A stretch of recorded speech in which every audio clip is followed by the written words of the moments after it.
In this chapter, we're going to be covering two major topics, eating disorders and sleep disorders, and briefly cover a minor topic, elimination disorders. Eating disorders include well-known disorders such as anorexia and bulimia, but also less well-known disorders, which we'll cover only briefly. In the sleep disorders, we are going to look at disruptions in the sleep cycle itself, which we call dysomnias, and then unusual behavior that occurs during sleep called parasomnias. Elimination disorders include enuresis and encopresis. We will define those and talk a bit about both the causes and the treatment of them. The first three topics on eating and feeding disorders we're going to cover in detail. The last three topics we will describe, but will not be covering a lot of detail in them. That's consistent with the coverage in the textbook itself. So let's start with anorexia, or anorexia nervosa, which is the full name for it. Basically, this is a starvation disorder, a voluntary starvation disorder. The individual is trying to control their weight by controlling their eating and doing so in such a way that they've lost a significant amount of weight, at least 15% of their normal body weight, and often much more than that. It's not unusual to have someone whose normal body weight might be 130 pounds be down to as little as 80 pounds.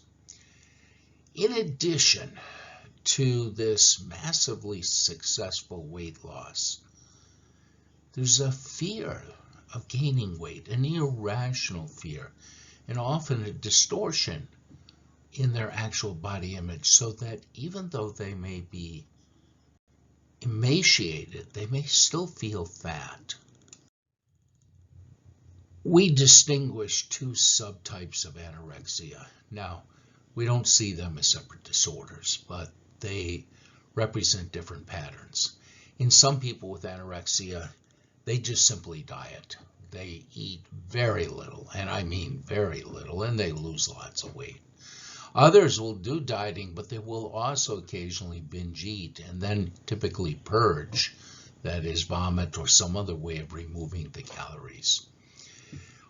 Regardless of subtype, there's invariably a body image disturbance in that the individual sees themselves as fat, even when they may be extremely emaciated.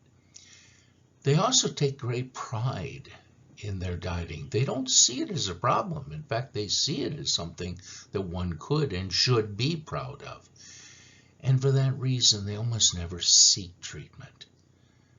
It's typically parents or friends who want to bring them in for treatment because they're worried that they're starving to death. The truth is that anorexia is a version of starvation. It may very well be that the person has chosen to starve themselves, but nevertheless they are starving, and as a result, they show significant medical consequences. Their period stops, their menstrual cycle stops, and that's part of our evolutionary history. During periods of starvation, it's not smart to get pregnant. So your body essentially shuts that down because you don't even have enough food to keep yourself healthy, much less yourself and a fetus.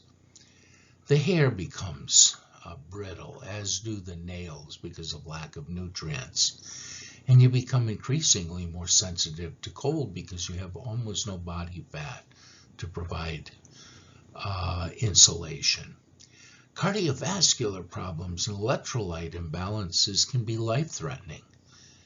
And at one point, roughly 10% of people with anorexia nervosa would die as a result of the complications, usually with cardiovascular or electrolyte problems. This disorder is far more common in females than in males, and it's far more common in Caucasian than other groups of females, and usually it's middle to upper class females. It occurs in early adolescence, often late grade school or high school, and it can be very chronic. There may be periods when the eating is not out of control, but during stressful periods it often comes back. I'd like to say that we're good at treating the disorder. The truth is we are not. We're better at managing it. It's very rare, for example, that people die from anorexia now, whereas at one point it was not that rare. Bulimia, or bulimia nervosa, is characterized by binge eating, but not just binge eating. Now, first of all, what is binge eating? It is consuming a large amount of food in a very short period of time and feeling completely out of control to stop it. Now, how much is a large amount of food? A typical binge could be as much as 3,000 calories, but there are binges that have been recorded that are as much as 10,000 calories. To put that into perspective, an average person probably consumes right around 2,000 to 2,500 calories a day, depending on their body weight. So it's eating a lot of food in a short period of time. And in order to do that, you almost invariably have to eat comfort food. Potato chips, ice cream, things like that. You just can't eat 3,000 calories worth of celery. The volume alone would just cause your stomach to virtually explode. But bulimia is not defined just by binge eating. There must also be compensatory behavior. The compensatory behavior is an effort to undo the binges. One type of compensatory behavior, the most common type, is purging. That may include vomiting or use of diuretics or enemas or other things designed to get the food out of your system before it can be fully absorbed. But you can also have compensatory behaviors that involve excessive exercise, running 10 or 15 miles to burn off all the calories that you consume, or going several days without eating anything at all, fasting. In individuals with bulimia nervosa, there typically is a lot of their self-esteem tied to their weight and their body shape, and often, as a result, they're constantly dieting. We're going to come back to this later. Just like anorexia, we have subtypes of bulimia. The most common by far is purging, which involves, as I mentioned, vomiting or laxatives or diuretics.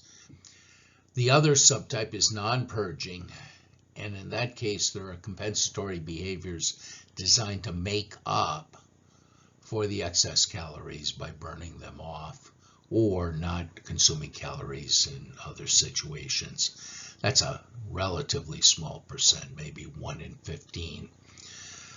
Most people with bulimia are actually well within normal range in terms of weight. They're within 10% of normal weight, despite the binges, which means that their compensatory behaviors seem to be sufficient to control their weight, at least to a degree. There are medical consequences to bulimia, just like with anorexia. They're slightly different, and most of them are not the result of the binges, but rather the compensatory behavior, especially when we're talking about purging. So you can get an electrolyte imbalance as a result of the purging, and cardiac arrhythmias that pose sometimes significant effects. Seizures because of the sometimes severe electrolyte imbalances, but also other imbalances that put pressure on the brain.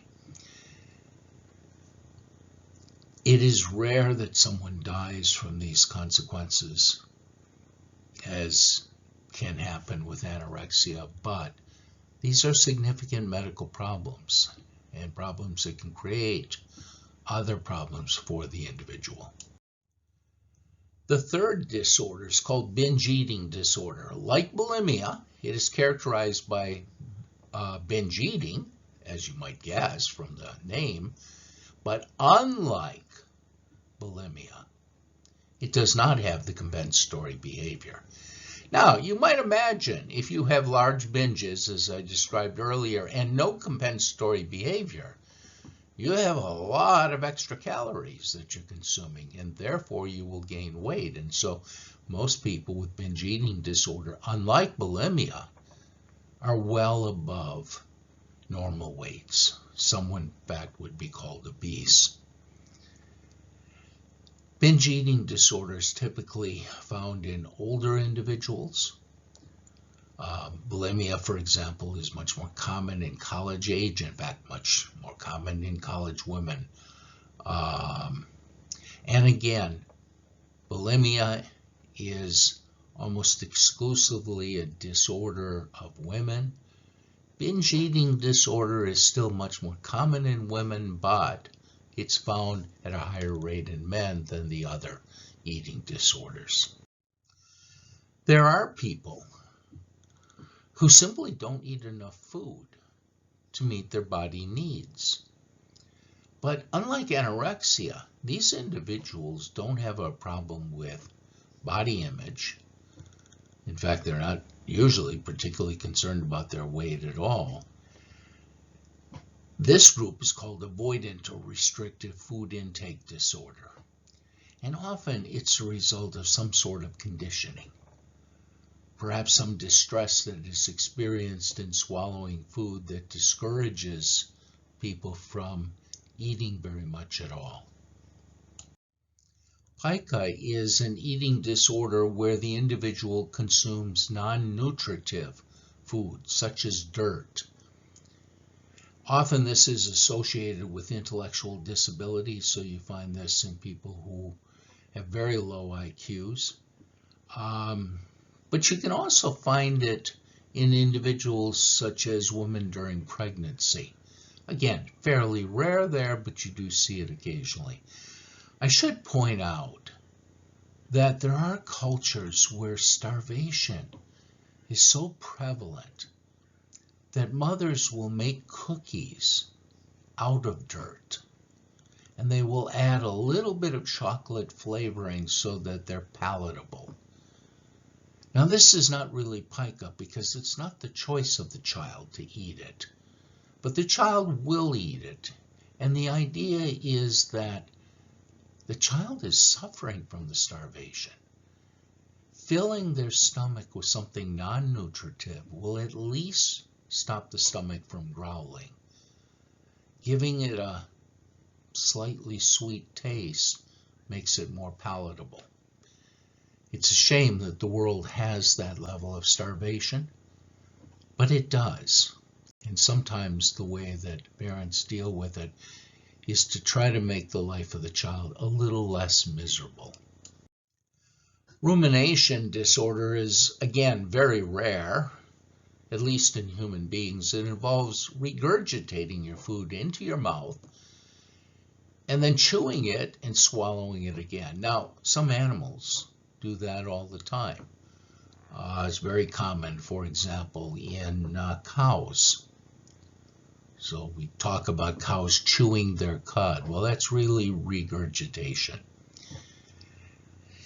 It's a treatable disorder when it's found in human beings, and there are a variety of techniques that have been used, most of them with a behavioral approach.